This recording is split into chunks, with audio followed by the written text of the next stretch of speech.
In the first video, we talked about the basic reactivity of a carbonyl compound, its shape, and the strong and weak bonds that we have here, and the fact that it is a moderate electrophile, and you would expect a nucleophile to add to the partial positive carbon, breaking the weak pi bond, dumping the electrons onto oxygen. And if you added an acid source after that, it could protonate the oxygen, where you in the end have added a nucleophile and a proton onto the double bond, and this would be overall an addition reaction, because we have broken a pi bond. Remember your 5 different types of reactions that we classified at the beginning of first semester. Addition is breaking a pi bond. Elimination is forming a pi bond.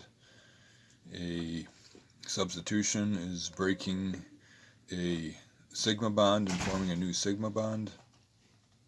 Acid base is breaking or transferring H plus from one thing to another, and then there was the rearrangement where all the same atoms are in the product, they're just attached in a different way.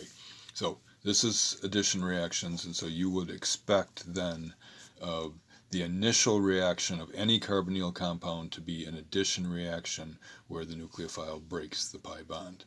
And then we may have some other things that happen after that, but we're starting out with addition. Okay, so let's look at the two different types of carbonyl compounds.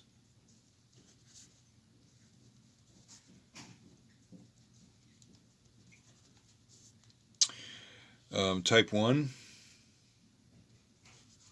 is no leaving group. And that's the first chapter we're going to be in the carbonyl section of your textbook. And that includes ketones that have 2 R groups, or aldehydes that have 1 R group and a hydrogen, or you could have 2 hydrogens, which would be formaldehyde, specific example of an aldehyde. But there is no leaving group. If you break this bond and try to kick out the R group, or break this bond and try to kick out the hydrogen, you're trying to kick out an electropositive, relatively electropositive element with a negative charge on. So your leaving group would be a strong base and no kind of leaving group at all. So aldehydes and ketones, no leaving groups on there.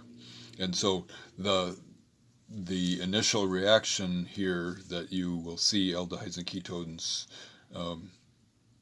undergoing will give you this product with an alcohol and some sort of nucleophile adding to it, and that will not undergo, well, it'll undergo some further reactions, but it won't break off whatever is attached on either side here. So the aldehyde and ketone reactions are reacting completely at the carbonyl, and the groups that are on either side of the carbonyl are not coming off.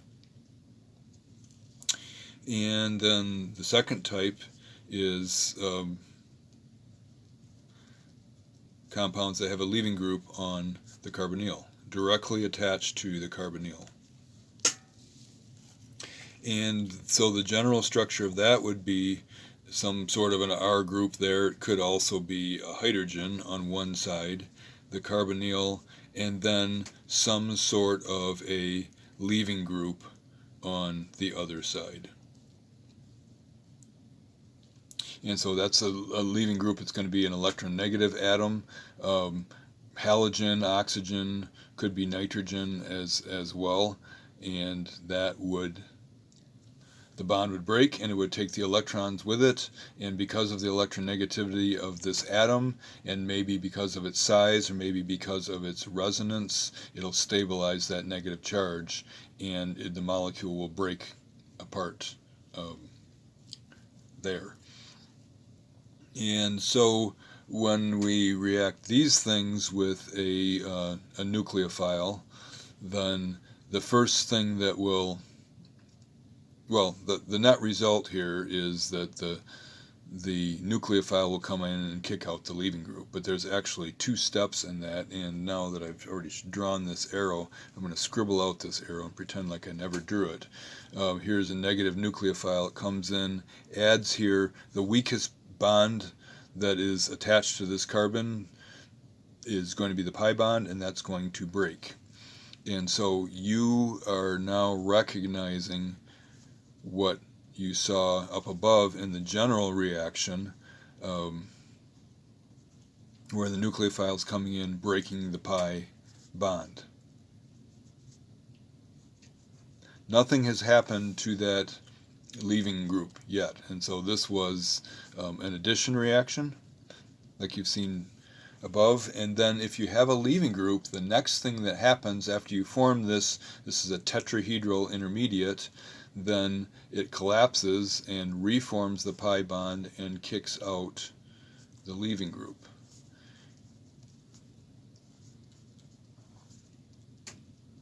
And that is an elimination reaction. So now we have the nucleophile attached and the leaving group has left, whatever that leaving group is. And I'm showing it like it's a halogen, but it could be other things attached there. So first step is an addition reaction, breaking the pi bond. Second step is what? Reforming the pi bond. Elimination. Okay?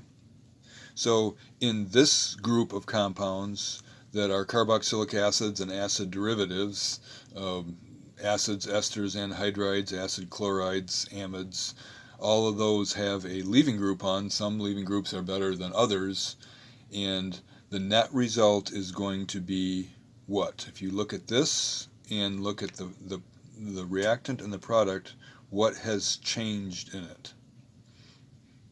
You've broken a sigma bond to the leaving group, and you formed a new sigma bond to the nucleophile, and the carbonyl is still there. So the net result overall is a substitution reaction. So the addition followed by the elimination is going to give us a substitution reaction.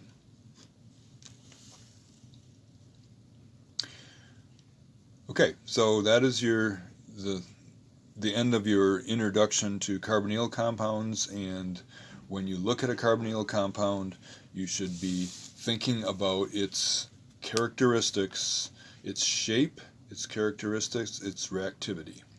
And that is going to be the basis for you understanding all of the reactions that these various carbonyl compounds will undergo.